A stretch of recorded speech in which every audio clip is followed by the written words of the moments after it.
শিক্ষার্থীদের নতুন ৮ দফা দাবির মধ্যে যৌক্তিক দাবিগুলো মেনে নেওয়ার আশ্বাস দিয়েছেন প্রধানমন্ত্রী। একথা জানিয়ে স্বরাষ্ট্রমন্ত্রী বলেন, গুজব ছড়িয়ে সাধারণ মানুষকে বিভ্রান্ত করার চেষ্টা চলছে।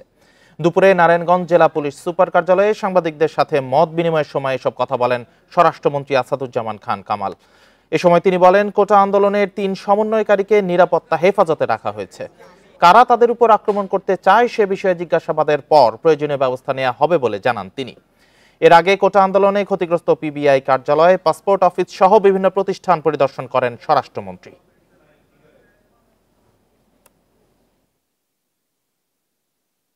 নেতাদের সঙ্গে বসছেন আমাদের মাননীয় আইনমন্ত্রী, মাননীয় শিক্ষামন্ত্রী, মাননীয় তথ্যমন্ত্রী। তিনজন তারা আলোচনা করেছেন। তাদের কাছে ৮ দফা দাবি দিয়েছিল। ৮ দফা দাবির মানে ওই দাবির পরে নতুন করে আরও ৮ দফা দিয়েছিল। আমাদের মাননীয় প্রধানমন্ত্রী বলেছেন এই ৮ দফা দাবি উনি ক্রমান্বয়ে যৌক্তিক দাবিগুলো তিনি করবেন, মেনে নেবেন।